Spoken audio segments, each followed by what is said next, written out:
Every year there's one dead-eyed dog roaming the streets homeless. And for less than 5 cents a day, we can house and feed these dead-eyed dogs sweet, succulent flesh. We're also open for adoption.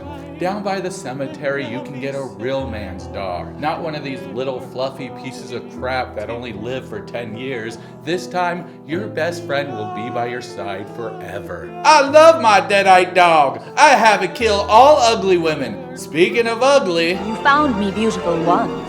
so please help us save these dead-eyed dogs and join us for less than 5 cents a day.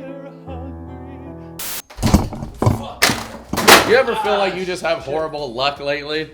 That's been me ever since I've been watching Evil Dead Burn from 2026. That's right, we're watching a movie from this year, and I can blab on and on about the bad shit that's been happening to me, or we can just watch the movie.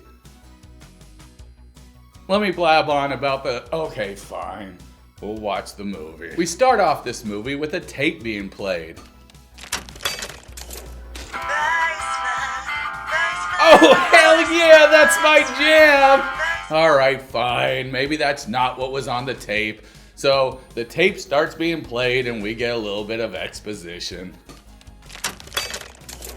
We read from this book and all these demons came up and shit. It was really gross. They did a bunch of gnarly shit.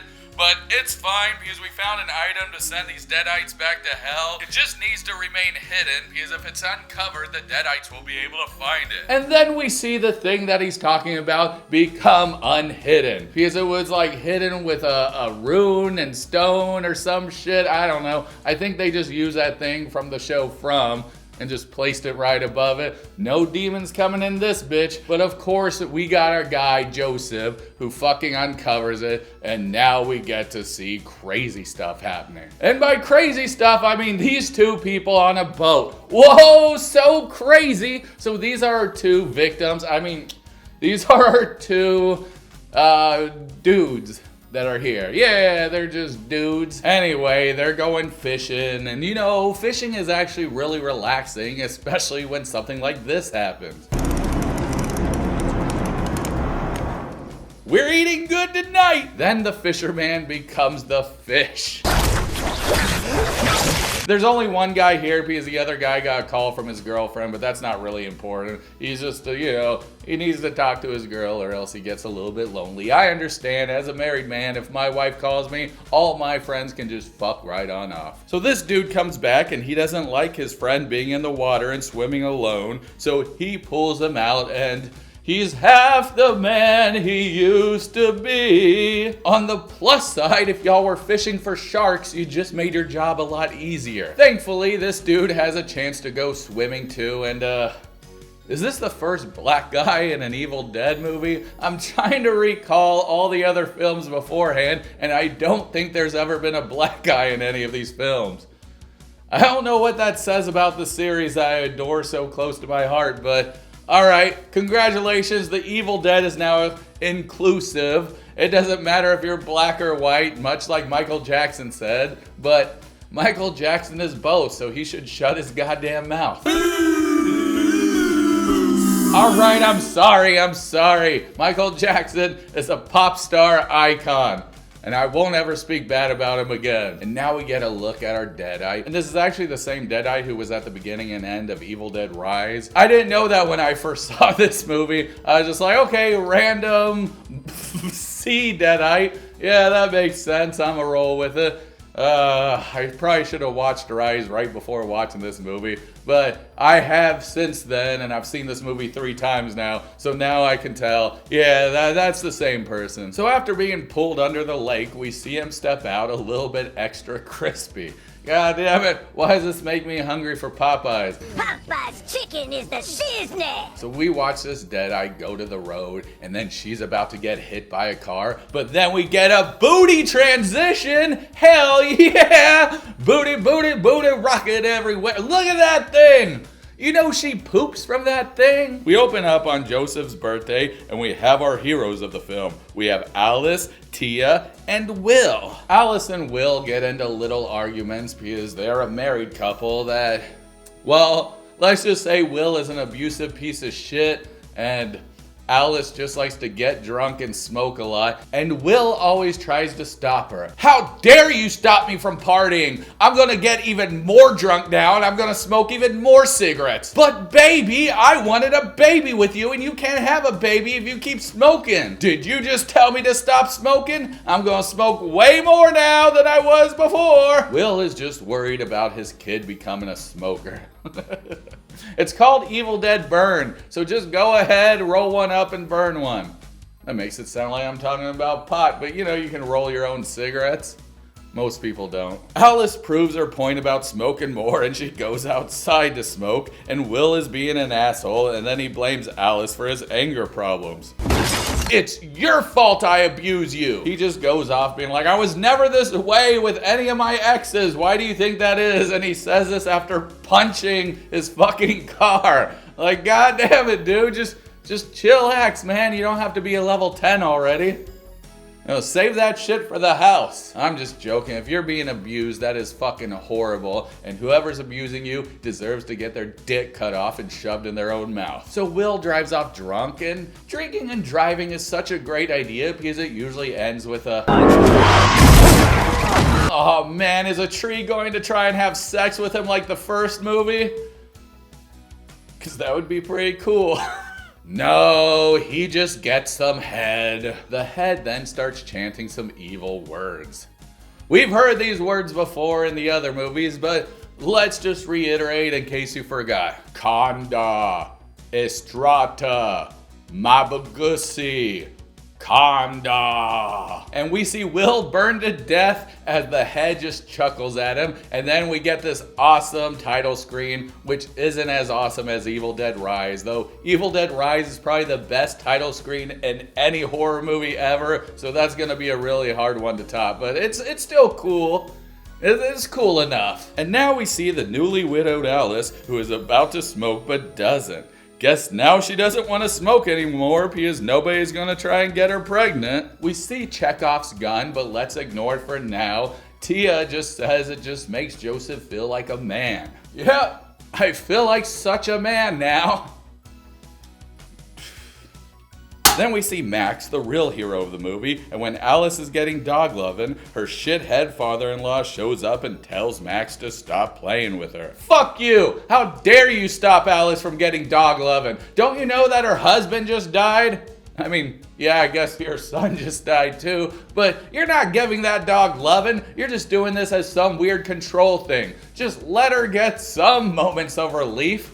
So this is how we can tell the family completely fucking sucks on Will's side, and Alice is just stuck in the middle of it. Don't you know dogs are therapeutic? So now they're at the funeral and they ask Alice to say some words, but she's like, I have nothing prepared, and everybody gives her the death stare. They play her wedding song and everybody starts booty dancing.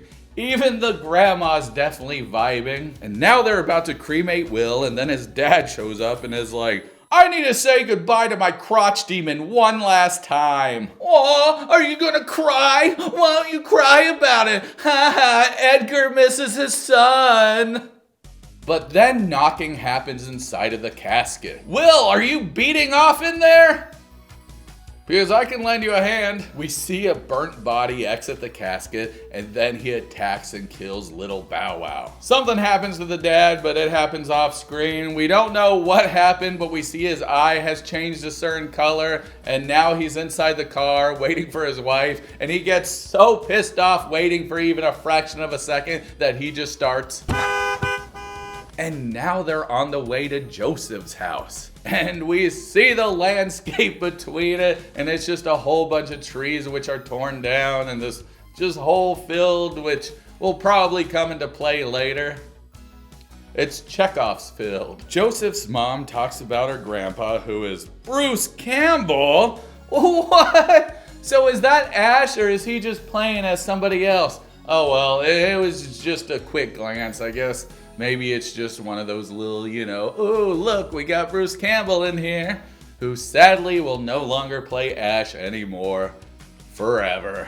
So Lucy states how family is very important, and to prove this, how important family is, she tells Joseph to throw out all her grandfather's shit. Yeah, family's so important, but let's just forget all about your grandpa because he left us. All right, Susan, your results are in, and just to warn you, the results might be a little bit shocking. Ashley Williams is your father. I know, we weren't expecting it either because he's so... and you're so... You're just not as cool, Susan, and you know this. And look at your kids. Well, they're, Fuck! I mean, could you have saved the world in the medieval ages? Or in the 80s? Or even today? I think not, Susan. I think not. Also, why are you Susan and not Brandy? Brandy was cool. Whatever happened to Brandy? Sorry, Susan, you're just not quite cutting it, and I believe there's only one solution. Euthanasia. We see Edgar, and he's being weird. You let this house rot, just like how your brother is rotting. Edgar goes into the basement of horrors, and he just starts freaking out. He puts a knife up to his wrist, and then a voice just keeps telling him to do it! Just do it! Alice then comes in last second and stops him from cutting himself. I mean, God, just let the man do what a man's gotta do, you know? It ain't easy losing a son. Now they're watching home videos and the dad keeps coughing without covering his mouth. You know, back in the COVID days, that wouldn't fly too well. We'd be like, look at this rude ass motherfudger. This dude can't even eat potatoes right. Look at him with those mashed potatoes. Oh, sorry, maybe I should go back. So Edgar just got finished sucking his dog's tongue and he... Never mind, I'm done. I understand if you want to unsubscribe. None of this is relevant to the movie, and god damn it, I just get way too silly up here. But let's roll it back. Let me try and keep this as serious as possible. There's a lot of tension at the table about what's going to happen to Will's restaurant, and Alice decided that she wants to go to Paris, and her parents are like, give up your dreams for Will. The dad starts getting pissed, and he grabs a fork and he starts stabbing the dog. God damn it. What did the dog ever do besides be a good old boy who listened to your commands? You're an asshole, Edgar. And you suck. And goddamn it, I just don't like you that much. That dog, though, that dog had the most personality than anybody else on the goddamn table, man. So Joseph and Tia drive Edgar to the hospital, but on the way, Edgar goes full dead-eyed and starts stabbing Tia multiple times with scissors and keys. Tia loses some fingers, but it's cool because she has 6 others that she can use. Then Joseph slips out of the sunroof while Edgar just... Alice helps bury Max, then she goes into the shed and finds the scrapbook talking about the Necronomicon, and it talks about the dagger that can stop demons. Just in case you forget it the first time, there is in fact a dagger that can stop demons.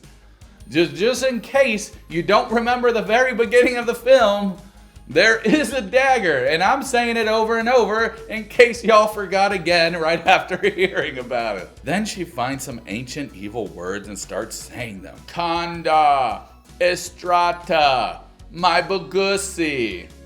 You know what? Fuck this. And she doesn't say the last words, and then we see her get attacked, showing that the words don't even matter in this movie because the demons are already here and they're already ready to ruin your day.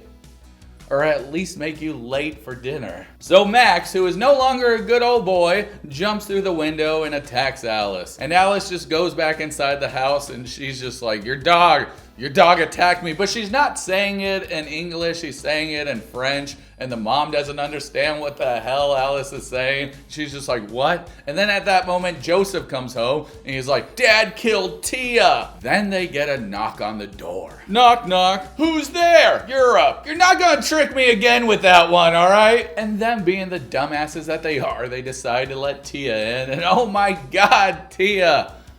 You sure do look different than the last time I saw you. The Deadite then drinks some hot wax. Smooth. Tia then starts attacking everyone and they grab her and throw her in the basement of horrors. They're all about to leave the house, but then Deadite Edgar is waiting for them outside. Just a boy and his dog, a tale as old as time itself. Edgar points the gun at them and he's like, I'm just joking, y'all. And then he puts the gun inside of his mouth and he just blows his fucking face off a few times. Whatever, it's cool. And then he shows a party trick. He takes a big old fat hit of some bud, and then we see the smoke come out of his mouth. Tia from downstairs decides that it's a little bit chilly in the house, and she turns up the heat, and everybody inside the house end up boarding all the doors, but not the windows. I feel like the windows would be a lot easier to get into than the fucking doors. So everybody's leaving the grandma by herself while they board up all the doors. And the grandma has dementia or Alzheimer's or whatever makes her really forgetful. So then there comes a knock coming from downstairs and it's Tia. And she actually makes this little hole in the door and just does her best Here's Johnny impersonation. The grandma is like, you stole my stuff, didn't you? Are you gonna give it back? And the Deadite's like, Exactly. so the grandma lets the Deadite in? Oh, fudge, man. So now the Deadite's inside with everybody inside the house. But at least it's Tia and she only has 4 fingers less than what she had before. So maybe, just maybe, she won't be as strong of a Deadite as, you know, Edgar, who's outside, who just blew his brains out a couple of times. Joseph goes to stop Tia from burning down the house, but then she ends up doing her best impersonation of Spider-Man. Spider Tia, she just might kill you because you suck. Watch out! She's a Deadite now. Tia then attacks everybody, starting with Alice. Then she goes to the mom, bashing her head into the wall over and over and over. Then she goes to attack Joseph, and the grandma is just... Tia goes to the kitchen to help Joseph with the dishes, but then she just ends up making the dishes dirtier.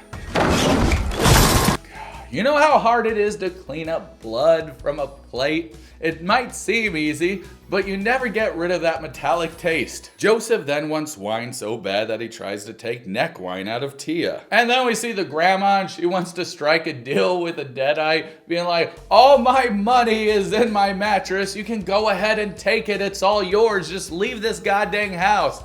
And the Deadite's just like, oh no, you're all broken in here. And then she does something completely disgusting. She takes the grandma's dentures out, and then she decides, oh, maybe I should try and wear these, but they don't quite properly fit in her mouth, so she gives them back to the grandma. I don't even know if the grandma remembers that she even got her dentures taken out after she got them back in, but... maybe. But anyway, the Deadite did say that this will fix her with her brain problem, so we got that going for us. One thing that Tia did do, though, she proved she wasn't a thief by giving back the dentures. Alice knocks Tia down the stairs with Grandma's wooden leg, and Joseph starts bashing her head in with the dishwasher door. It was supposed to be your day to do the dishes! Alice then asks Joseph about the Circle of the Wise Man, and then he just lore dumps us all about the Necronomicon Ex Mortis. But we already know all about that shit. There's been plenty of movies before this, and a TV series. And now we see Susan tucking her mom in bed, and while Susan is walking away, the grandma then does her best ghost impersonation. Yeah, but one of those like shitty Halloween ghosts. Boo! By the way, I remember everything now and I love you. What, Mom? That's right, I love you with all my heart, and look at the window. It's Edgar, and he's here to tell you that he loves you too. I mean, this is pretty strange, but hey, Edgar. What up, baby? I sure do miss you. Open this window and we can have a good old-fashioned kissy poo. And then they start making out, and Susan is just like, let's not do this in front of my mom. And we see Susan get the old possessed eye. So in this movie, people don't get possessed right away. It seems like they only get kind of half possessed, and then the possession takes full form, I guess, within an hour or something like that. I don't know, I gotta time it better to see, but it seems like they're still themselves, and then something has to happen to them, and then they become fully turned. Whether it's death or a great emotional response, something, or they just get really annoyed like Edgar at the table. No, that was still him being half possessed. So Edgar is just a full-on jackass who does that just because that's who the fuck Edgar is. Okay, because he didn't get fully possessed in the car. Jesus, Edgar. This woman is all about family, but your family fucking sucks. Lucy is hypnotized by the idea of getting dick. Fuck! Have I been calling her Lucy this whole time? It's Susan. God damn it. Alright.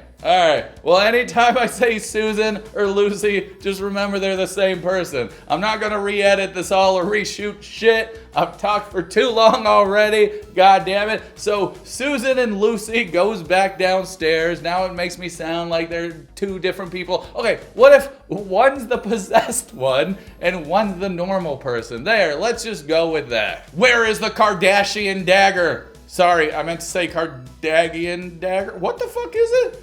Kandarian dagger? Yeah, where the hell is it? Before anybody is able to answer, Edgar just busts into the room and starts attacking Joseph. And then the mom's like, you said you wouldn't hurt anybody. Why would you trust a goddamn demon with half of his face blown off? Obviously, they're not the good guys. They're not our enemies. Oh my god, demons are liars. Who the hell would have thought? Edgar then shoves his face into Tia's head and he finally says, I know where the dagger is. And that's when he decides to stab his dad with this $1,000 pen that I didn't mention that he got at the beginning because he never finishes a book and his brother gifted it to him. He's like, here, this will motivate you. Because a $1,000 pen will motivate you more than a $1 pen, I guess. Yeah, alright. And now all hell breaks loose and we get the scene from the teaser. The first teaser that was ever released, we get that scene and it's awesome. It's a one shot and the behind the scenes making of this one shot is actually very incredible too. It's one of the most complicated shots of the whole movie. It's just all hell breaks loose. God damn it. We see Edgar flying. Levitating, I guess, just going all slow, like, I'm gonna get you. And we just see people go in and out of walls. We see mayhem and just blood flying everywhere. And then we see Alice pretend like she's Harry Potter. But Joseph bashes his head through her Harry Potter hideout and he's like, go to the attic, that's where all the shit is. And Alice has finally had enough of hiding and we get our own awesome Sam Raimi montage type thing. Alice and the grandma get into a little tussle and the grandma is winning. She then stabs Alice in the ear with the pen and holy moly, ouch, ouch, ouch. This scene really got to me. And the sound design is so freaking amazing for it. You can hear what she's hearing and it's just, whew. It's intense. That's all I have to say about that. Can you hear me now? She then ties the grandma into her chair thing and we watch her slowly descend into hell. Not really, just downstairs. And there's nothing she can do, but she is down there and we see her start trying to cut up her legs so she can crawl up the stairs. But Alice isn't gonna wait around for all that. Alice then tries to pull out the pen from her ear, but those goddamn cheap $1,000 pens just like to snap out of nowhere. What a freaking ripoff, right? You know that would never happen if you had a $1 pen, because it's all just one thing. I'm just saying. It's raining men, hallelujah. And so we just see Edgar and Joseph come from the ceiling and this house is all fucked up now. I mean, it was a little bit messed up before, but now it is just truly demolished. Alice takes Susan into the bathroom where she finally is able to take the pen out. Alice then finally screams at Susan for having an abusive piece of shit son. And this is what really breaks down Susan to where she finally becomes Lucy. Yeah, I made that mistake work. So now Alice and Susan start to fight and Alice gives the mom a good shave. This is why you go against the grain. Alice, what's your favorite movie? Saw. That is indeed a good one. Now Alice is in the attic looking for the dagger, but we can hear Joseph downstairs saying, hey, I can help. Oh yeah, did I mention I became a deadite? Boogie boogie boo! Alice sees just all these daggers laid out, and she has to figure out which one is the Kandarian dagger. And we actually see one that she thinks is the dagger, and it's the same dagger from the first movie, just a tiny bit smaller, because I remember that thing being like this huge. But she stabs him, and we realize that's not the dagger. He's like, wrong one. And then he pulls it out after like licking the blood off it and shit. And then we just see Alice stab him multiple times with all sorts of different daggers. And right before Joseph is about to kill Alice, she finds the right dagger and stabs him. And I don't think this should be called the Kandarian dagger, because that thing doesn't look like a dagger. It should be called the Kandarian shiv, because it looks like something you'd have in prison, man. What the fuck? But I guess the name, the Kandarian shiv, isn't as great as the Kandarian dagger. So Alice climbs onto the roof, and she should have put the Kandarian shiv into her prison pouch, but she doesn't, and she drops it, and it falls off the edge of the roof. And god damn it, Alice, you had one job, just to hold on to that thing. And you suck. Anyway, she goes down the chimney like Santa Claus, but she noticed she forgot to wear red, so she then delivers her next present, and that's sawing Edgar's face in half. Alice then burns the house down, and then she shivs that dog. Man, that dog has gotten it the worst in this film. What the fuck, dude? Dogs are sacred and awesome. Don't murder them for your shitty film, please.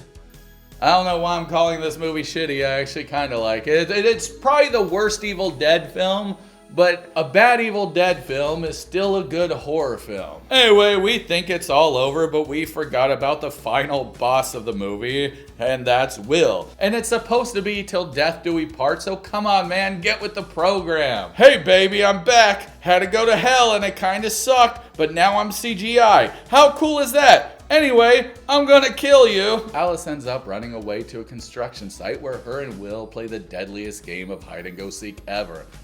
Alice probably never played hide and go seek too much when she was younger because her hiding place sucked. There's only one place you could be at where you won't be able to see her, and if you're in front of that thing, you'll be able to just see her. But you know, whatever. She sucks at the game, it's fine. Will throws Alice into the ground, and she gets stabbed in the ankle with rebar. Alice is about to be burned up by, I guess, tar or whatever this black stuff is. Maybe it's just the septic tank, and it was especially hot that day. But anyway, that starts filling up this cavity, and we see it slowly rise, and she's like, oh no, I'm about to die. And Will's like, give me that goddamn dagger. So Alice has this shitty pocket knife that she got earlier in the film that Edgar was trying to cut his wrist with. She's like, I'm gonna hold on to that. So she grabs that, throws it in the tar, and pretends like that's the dagger, and she's like, go get your dagger. And then she pulls some shit from the top, and we see a chainsaw, and we hope that's what she's going to use to kill Will with, but it's not.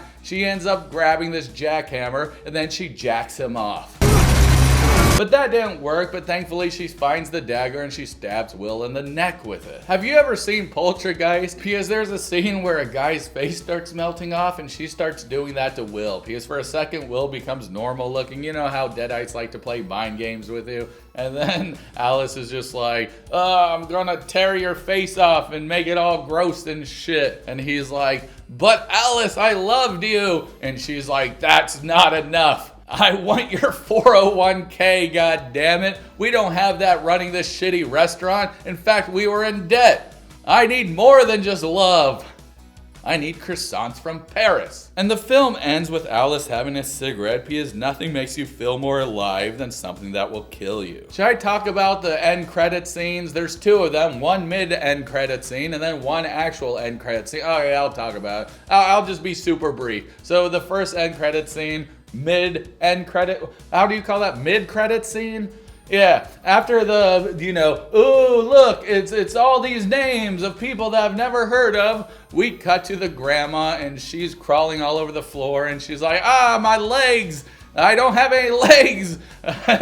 And somebody tries to help her, and then she's like, oh, but you have nice legs. I'm scary. And then we go to the other end credits scene where we see lady in the mortuary or morgue or whatever the hell, and they're looking at the urns, and then we see one urn and it says Ellie on it, and then we see Ellie, oh my god, from Evil Dead Rise, come back and just rip this girl's throat open and tear her head off or whatever. Ah, hell yeah, I love a happy ending. I kind of don't like this end credit scene. And a lot of people complain saying, oh, it makes no sense because she was chopped up in a wood chipper and that should kill her. But no, that's not why I don't like it. Because in that book, they say you can't kill them, you can't burn them, and you can't chop them up into little pieces. They don't die like that. So it makes sense that she's alive. I just don't like it because what is it hyping us up for? It feels like it's trying to end on a bang to hype us up for the next movie, but the next movie takes place in the 70s, so it's not going to follow this movie. So is it hyping us up for absolutely nothing? Or is Ellie gonna time travel?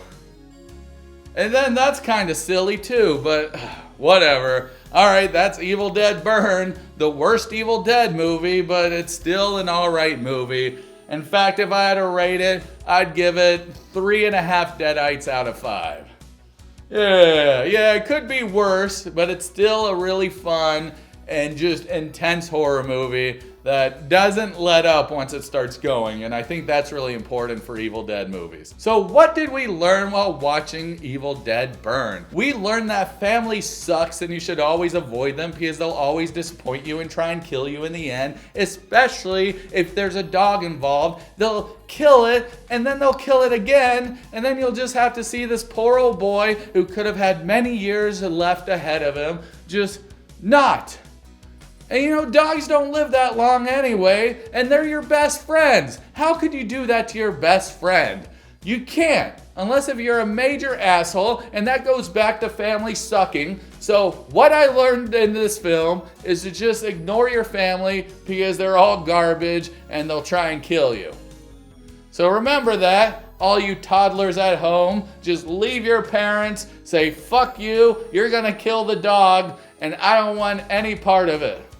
Yeah, that's what we learned today. All right, guys, this has been Dee-Man Johnson III. I'm proud of you, and you're doing a great job no matter what, so always keep it up. Thanks for watching. Thanks for hanging out with me. And that's it. That's all I gotta say. I'm fucking off now, all right?